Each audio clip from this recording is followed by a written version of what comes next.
Hello friends, नमस्ते, सत श्री अकाल। कैसे हैं आप सब? I am sure busy with preparing for your exams. चलिए, मैं हूं ईशानी और मैं आपके लिए लेकर आई हूं एक बहुत ही इम्पोर्टेंट टॉपिक पर वीडियो। आज हम टारगेट करेंगे हमारे इंग्लिश एग्जाम के सेक्शन ए यानी रीडिंग सेक्शन को, कॉम्प्रिहेंशन जिसे हम कहते हैं। मेरे पास बहुत से स्टूडेंट्स की क्वेरीज आती हैं कि कॉम्प्रिहेंशन सेक्शन को कैसे सॉल्व करें, किस नंबर पे सॉल्व करें, वगैरह वगैरह। तो आज मैं आप लोगों को बहुत सी टिप्स एंड ट्रिक्स बताऊंगी और साथ में एक कॉम्प्रिहेंशन पैसेज भी सॉल्व करके दिखाऊंगी to make you understand how to do it in a proper manner. आप लोगों को एग्जाम्स के साथ हेल्प करने के लिए हमने ऑलरेडी एक सेशन अपलोड किया है on how to prepare for your English exam. Along with that, we have also uploaded a video which tells us how to present your English paper like a pro. दोनों ही videos के links आपको ऊपर आई button में मिलेंगे और हमारी and screen पर भी। So please watch this video till the end. तो चलिए हम जल्दी से अपनी इस वीडियो की तरफ चलते हैं। इंग्लिश के एग्जाम में रीडिंग सेक्शन 20 मार्क्स का आता है which includes of 2 unseen comprehension passages. In passages के थ्रू एग्जामिनर हमारी अंडरस्टैंडिंग को जज करना चाहते हैं। हमारे पास 2 पैसेजेस आते हैं, एक आता है 8 मार्क्स का और दूसरा आता है 12 मार्क्स का। तो आइए चलते हैं हम अपनी लैपटॉप स्क्रीन की तरफ और देखते हैं कि कैसे इन पैसेजेस को सॉल्व किया जाए। So, let us have a look at the previous year question paper and the reading comprehension that came in it. This is the reading portion that is there. Let me just zoom the screen a little. हम इसको ध्यान से पढ़ेंगे। ये है हमारा reading section जो हमारा 20 marks का आता है, which comprises of 2 questions यानी 2 passages. तो पहले passage को देखते हैं। Read the following passage carefully.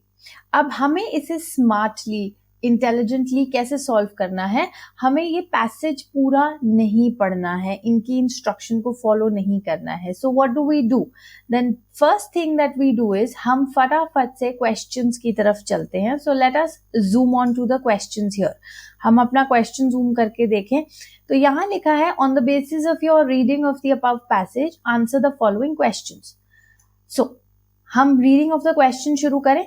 The first question is The dancing girl belongs to Mohenjodaro, Greek culture, Homo sapiens या फिर तिब्बत। अब 4 ऑप्शंस दिए हैं, 4 ऑप्शंस में हमारा काम थोड़ा आसान हो जाता है। Now what is the keyword in this sentence? जो क्वेश्चन है उसका कीवर्ड ढूंढे। The dancing girl belongs to, तो belongs to is the keyword here। हमारा जो कीवर्ड है, चलिए मार्कर से इसे हाईलाइट करते हैं। कीवर्ड है वो है बिलोंग्स टू, यानी जो डांसिंग गर्ल है वो किससे, कहां से बिलोंग करती है। तो देखें, आइए हमारा first question of the passage जो भी दिया गया होगा वो मोस्ट प्रोबेबली हमारे फर्स्ट पैराग्राफ में से भी लिया जाता है।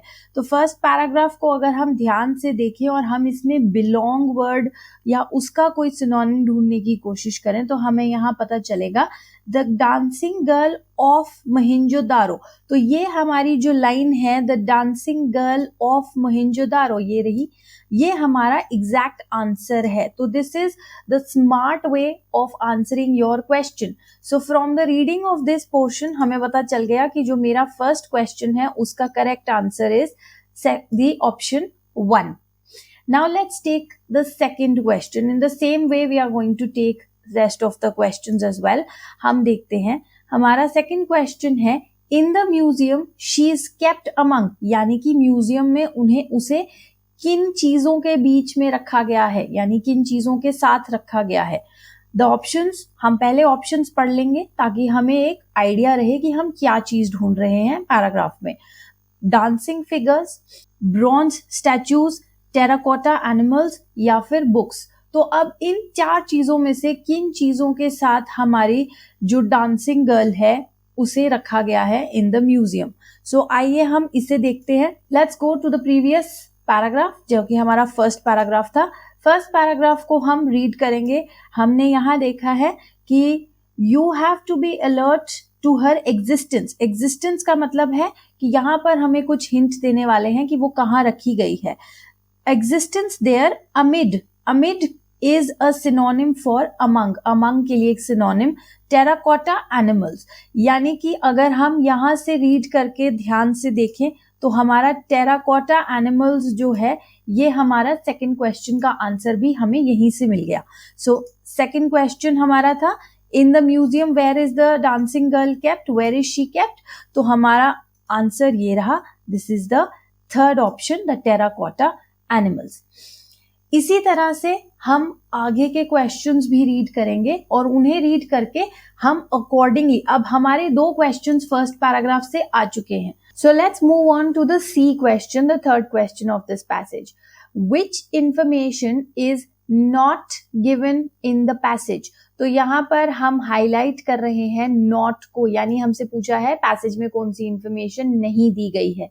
हम सेंटेंसेस को रीड करेंगे और इन सेंटेंसेस को पैसेज में ढूंढेंगे. पहली चीज लिखी है the girl is caged behind glass.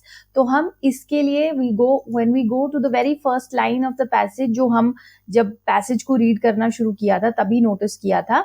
तो केज्ड बिहाइंड थिक ग्लास, ये जो लाइन है यहाँ पर ये हमें क्लियर किया गया है कि the girl is behind thick glass. So पहला जो सेंटेंस है वो हमारा इस पैराग्राफ में जो है वो दिया हुआ है. That means it is this information is supplied in the passage.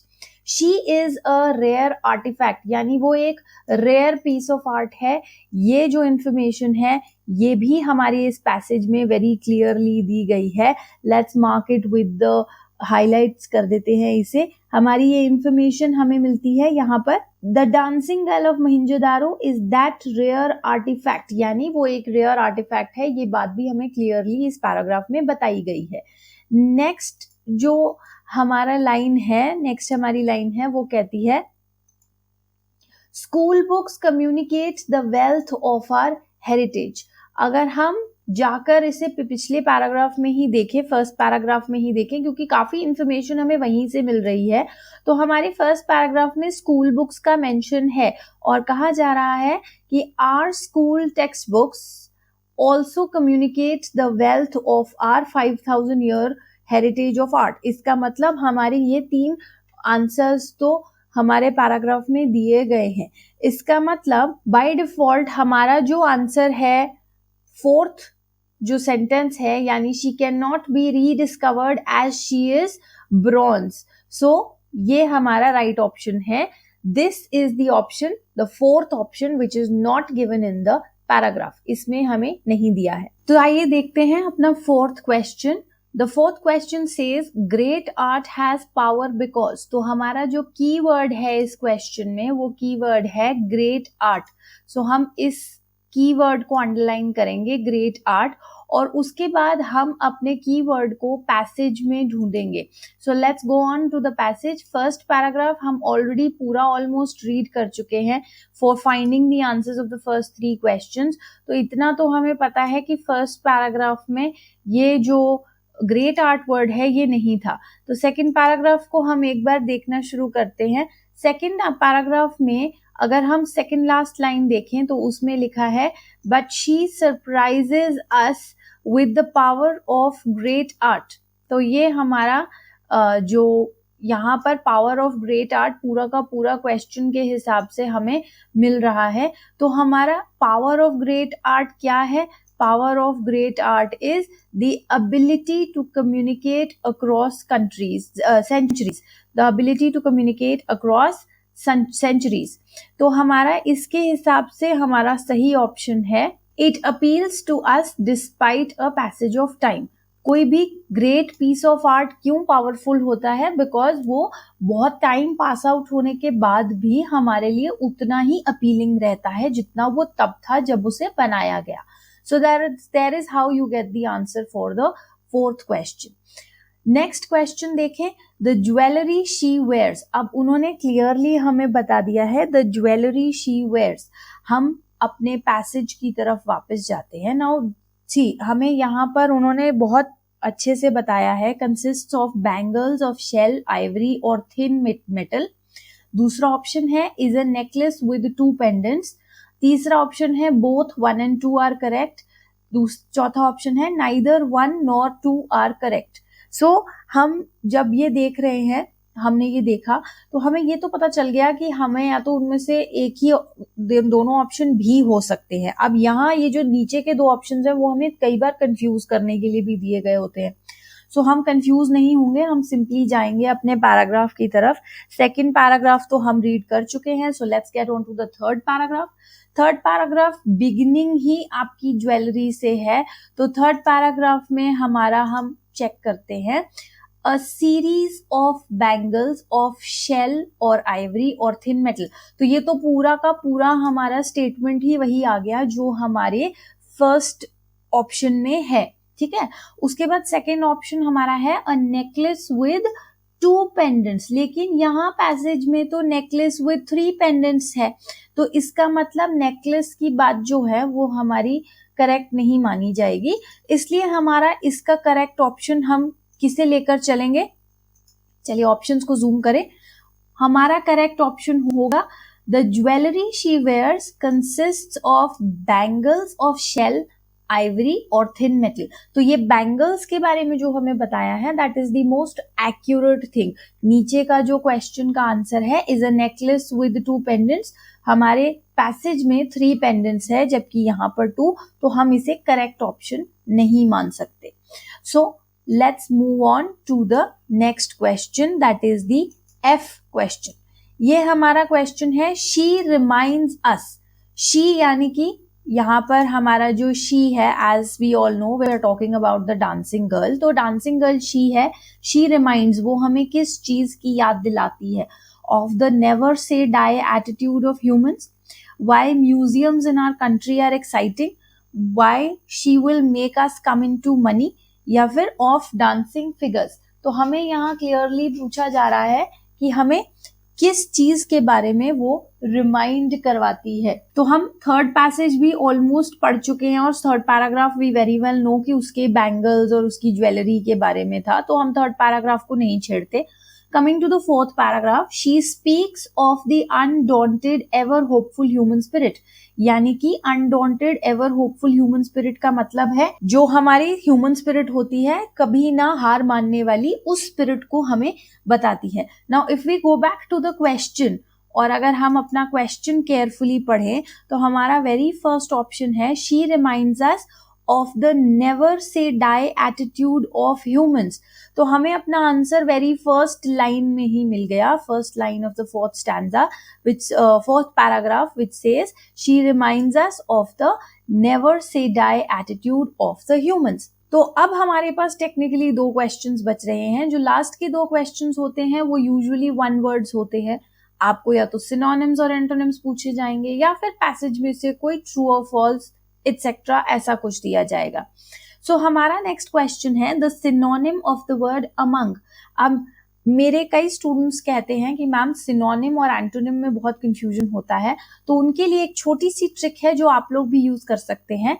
हम हमेशा S फॉर सेम कहते हैं, S से सेम होता है, तो सिनोनिम होता है S से, तो S याद रखिए, S for same, S for synonym, यानी सिनोनिम वो वर्ड है जिसका मीनिंग सेम होता है। जब आपको सिनोनिम याद हो गया तो अपने आप पता चल जाएगा कि एंटोनिम मीन्स जिसका मीनिंग ऑपोजिट होता है। तो चलिए हम अमंग का सिनोनिम ढूंढते हैं। अगर आपने ध्यान से पूरी वीडियो को देखा होगा तो जब मैं बिगिनिंग के एक सेंटेंस की क्वेश्चन के आंसर को ढूंढ रही थी, तो एक सेंटेंस की वो बताते समय, एक्सप्लेन करते समय मैंने आपसे कहा था कि जो अमिड है, अमिड, द वर्ड अमिड, ये जो वर्ड है हमारा amid, this is a synonym for the word among. तो इसका आंसर तो हम ऑलरेडी अपने फर्स्ट क्वेश्चन का आंसर ढूंढते समय ही निकाल चुके हैं। तो हमें वेरी केयरफुली पता है कि अमंग का हमारा सिनोनिम क्या है, अमंग का सिनोनिम है अमिड। और हमारा और काम आसान करने के लिए हमें बताया गया है कि the synonym will be available in para 1। Last question of this stanza is the size of the dancing girl is equal to the length of human palm। आपको इसमें बताना है ये ट्रू है या फॉल्स। तो हम अपने पैराग्राफ्स की तरफ वापस चलते हैं and I have very clearly, हम लोग जब पैराग्राफ्स को डिस्कस कर रहे थे तो हमने यहाँ पर बहुत क्लियरली देखा था लिखा हुआ कि the length of a human palm, यानी she is small a little over 10 centimetres tall, यानी वो उतनी ही लेंथ की है जितना एक ह्यूमन पाम होता है। इसका मतलब है कि जो हमारा लास्ट क्वेश्चन है उसका आंसर होगा this statement is true, this statement is absolutely true. So ये थे कुछ टिप्स और ट्रिक्स कॉम्प्रिहेंशन पैसेज जो हमारे एग्जाम में आता है उसको सॉल्व करने के। अगर आप इन टिप्स और ट्रिक्स को यूज करके अपना कॉम्प्रिहेंशन पैसेज सॉल्व करते हैं तो 20 मार्क्स के इस सेक्शन को सॉल्व करने में आपको 15 to 20 मिनट्स से ज्यादा नहीं लगने चाहिए। So you have a long way to go with these tips and tricks. आप लोगों को अगर ये टिप्स और ट्रिक्स पसंद आए हैं तो आप इन्हें अपनी लाइफ में जरूर यूज कीजिए, अपने एग्जाम में यूज कीजिए, get the benefits of it. और हाँ, एक और क्वेश्चन जो बहुत फ्रीक्वेंटली पूछा जाता है कि इस सेक्शन को कब अटेम्प्ट किया जाए, क्या इसे सबसे पहले अटेम्प्ट किया जाए या सबसे लास्ट में। सो आई थिंक कि अगर आप ये ट्रिक्स यूज करते हैं तो आप इसे पहले भी अटेम्प्ट कर सकते हैं। हाउएवर आई वुड रेकमेंड कि आप हमेशा वो सेक्शन पहले अटेम्प्ट कीजिए जो आपको बहुत अच्छे से आता है, which is very much clear to you, क्योंकि उसे अटेम्प्ट करने में हम कम टाइम लगाएंगे and then we can save on to our time and use that time in the other sections। जो चीज आपको सबसे अच्छी लगी, जो टिप आपको सबसे अच्छी लगी, वो टिप को आप कमेंट बॉक्स में जरूर बताइए। इस वीडियो को लाइक कीजिए, हमारे चैनल पर आए हैं उसे सब्सक्राइब जरूर कीजिए और अपने फ्रेंड्स के साथ शेयर कीजिए। So till the next video, this is me Ishani signing off. Take care, bye bye, जय हिंद।